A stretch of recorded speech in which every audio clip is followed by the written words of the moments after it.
नमस्कार दोस्तों, इन्फोटॉस के बहुत ही फ्रेश एपिसोड में आपका स्वागत है। तो चलिए शुरू करते हैं।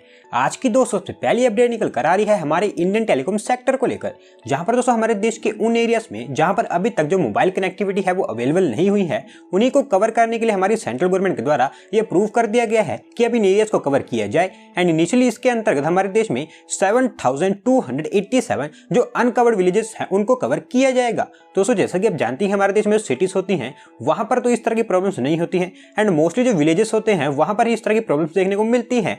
एंड यही ये जो अनकवर्ड विलेजेस हैं इनको हमारी सेंट्रल गवर्नमेंट के यूनिवर्सल सर्विस ऑब्लिगेशन फंड के थ्रू कवर किया जाएगा। एंड ओवरऑल इसके अंतर्गत हमारे देश में 5 स्टेट्स जिसमें आंध्र प्रदेश, छत्तीसगढ़, झारखंड, महाराष्ट्र एंड उड़ीसा, इन स्टेट्स में जो विलेजेस हैं उनको कवर किया जाएगा और यहाँ पर टेलीकॉम टावर्स एंड सर्विसेज को स्टार्ट किया जाएगा, जो कि specifically 4G based mobile connectivity होने वाली है।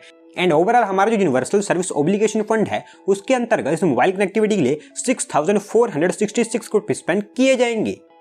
अगली दोस्तों अपडेट निकल कर आ रही है आंध्र प्रदेश गवर्नमेंट को लेकर, जहां पर दोस्तों आंध्र प्रदेश स्टेट में जो ग्रेनाइट है उसकी माइनिंग के लिए आंध्र प्रदेश गवर्नमेंट के द्वारा डिसाइड किया गया है कि वो उनकी स्टेट में एक एक्सक्लूसिव माइनिंग जोन को सेटअप करेंगे। एंड इसके लिए उन्होंने उनकी स्टेट में प्रकाशम डिस्ट्रिक्ट को इसके लिए आइडेंटिफाई किया है। सो बेसिकली दोस्तों आंध्र प्रदेश गवर्नमेंट के अकॉर्डिंग उनकी स्टेट का जो प्रकाशम डिस्ट्रिक्ट है वहां पर जो ग्रेनाइट है उसकी काफी वास्ट रिजर्व्स है, स्पेसिफिकली जो ब्लैक गैलेक्सी ग्रेनाइट है उसकी काफी ज्यादा रिजर्व्स पाई जाती हैं। एंड नाउ दोस्तों आंध्र प्रदेश गवर्नमेंट के अकॉर्डिंग अब ये समय आ गया है कि इसकी माइनिंग लार्ज स्केल पर की जाए, जिसके चलते उनकी तरफ से डिसाइड किया गया कि वो उनकी स्टेट में एक माइनिंग जोन को डेवलप करेंगे। एंड जो माइनिंग जोन होगा इसको प्रकाशम डिस्ट्रिक्ट में जो चिमाकुर्थी है उसके पास में डेवलप किया जाएगा। एंड इसके लिए अराउंड उनकी स्टेट में चिमाकुर्थी है उसके पास में 4 किलोमीटर का जो स्टेट हाईवे है उसको इसके अंतर्गत क्लोज कर दिया जाएगा। एंड अराउंड 250 एकड़ से लेकर 400 एकड़ के एरिया तक ये जो ग्रेनाइट माइनिंग जोन है इसको डेवलप किया जाएगा। और वैसे में दोस्तों आपको बता दूं कि जो माइनिंग जोन है इसके अंतर्गत थाउजेंड्स एकड़ ऑफ लैंड को इंक्लूड किया जाएगा, लेकिन जो माइनिंग है वो 250 एकड़ से लेकर 400 एकड़ के एरिया में ही होने वाली है। तो दोस्तों देखते हैं कब तक इसका डेवलपमेंट वर्क स्टार्ट किया जाता है।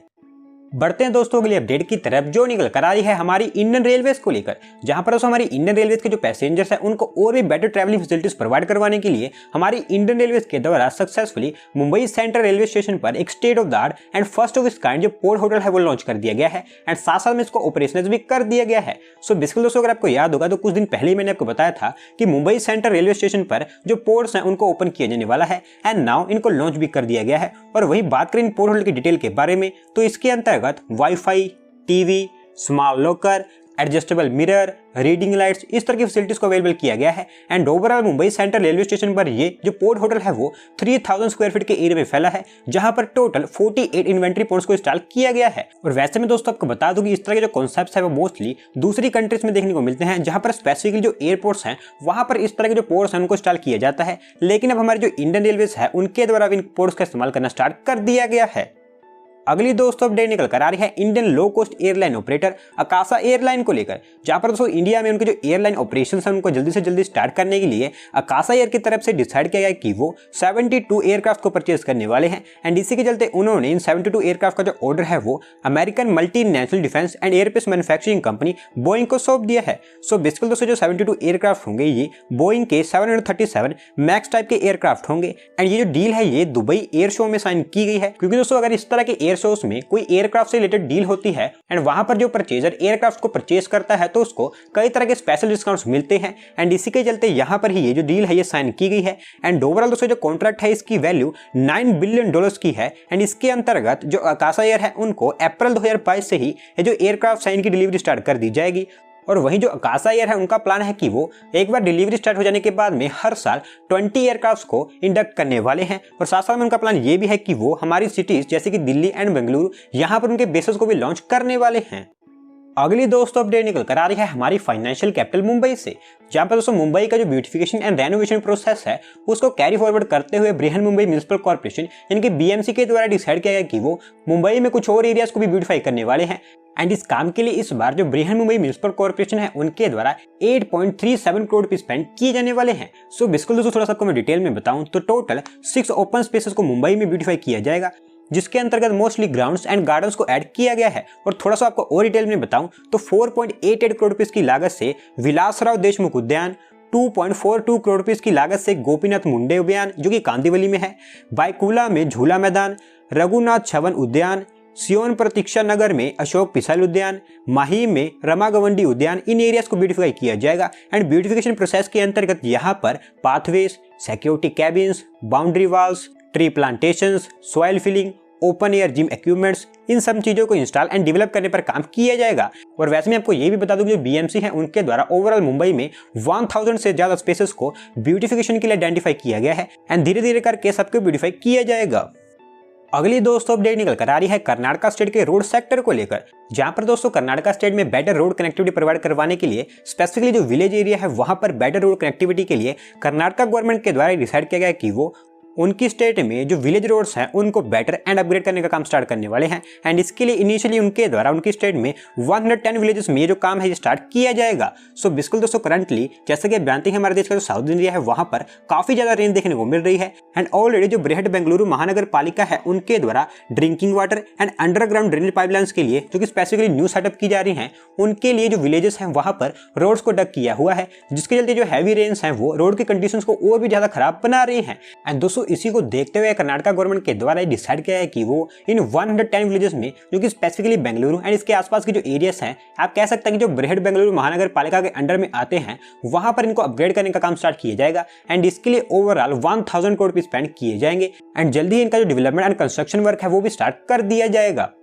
बढ़ते हैं दोस्तों के अपडेट की तरफ जो निकल कर आ रही है हमारी इंडियन लेदर इंडस्ट्री को लेकर, जहां पर दोस्तों हमारे स्पेसिफिकली लेदर इंडस्ट्री के जो एक्सपोर्ट्स हैं उनको इंक्रीज करने के लिए हमारी जो ministry of commerce and industry है उनके द्वारा कहा गया है कि हमारी जो लेदर इंडस्ट्री है उनके लिए जल्दी ही कई तरह के न्यू स्टेप्स उठाए जाएंगे ताकि 2025 तक हमारे जो लेदर एक्सपोर्ट्स हैं वो 10 बिलियन डॉलर्स को टच कर सके। सो बिल्कुल दोस्तों करंटली हमारी जो इंडियन लेदर इंडस्ट्री है वो काफी अच्छे से ग्रो कर रही है एंड वर्ल्ड के जो टॉप 5 लेदर प्रोड्यूसर है उनमें इंडिया का भी नाम आता है। एंड ऑन एन एवरेज हमारे जो लेदर एक्सपोर्ट्स हैं वो 4 से 6 बिलियन डॉलर्स के बीच में हर साल वेरी करते हैं, क्योंकि दोस्तों फाइनेंशियल ईयर 2020-21 में जहां पर कोविड था वहां पर हमारे जो लेदर एक्सपोर्ट्स थे वो 3.68 बिलियन डॉलर्स रिकॉर्ड किए गए थे, जबकि प्री पैंडेमिक लेवल यानी कि फाइनेंशियल ईयर 2019-20 में हमारे जो लेदर एक्सपोर्ट्स थे वो 5.07 बिलियन डॉलर्स रिकॉर्ड किए गए थे।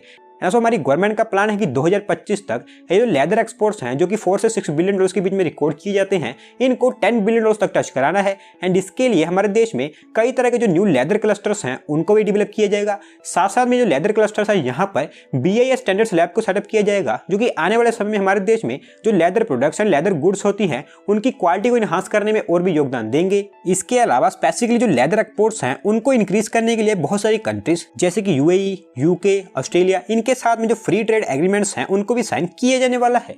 दोस्तों देखते हैं आने वाले समय में हमें इससे रिलेटेड क्या अपडेट देखने को मिलती हैं।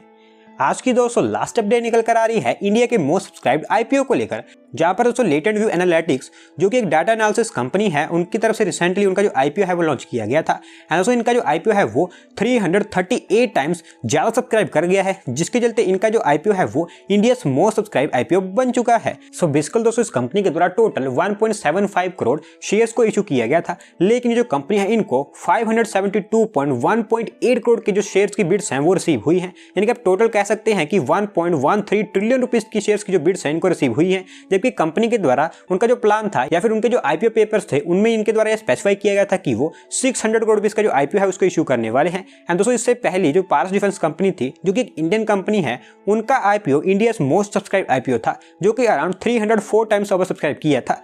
एंड नाउ ये जो लेटेंट व्यू का IPO है ये इंडिया मोस्ट सब्सक्राइब IPO बन चुका है, जो कि 338 टाइम्स ओवर सब्सक्राइब कर गया है। तो दोस्तों आज की वीडियो में बस इतना ही। अगर आप अपनी तरफ से कोई अपडेट सबमिट करना चाहते हैं तो डिस्क्रिप्शन में दिए गए लिंक पर क्लिक करके सबमिट कर सकते हैं। और अगर आज की वीडियो पसंद आई हो तो वीडियो को लाइक करें, चैनल को सब्सक्राइब करें। धन्यवाद आपका वीडियो को देखने के लिए।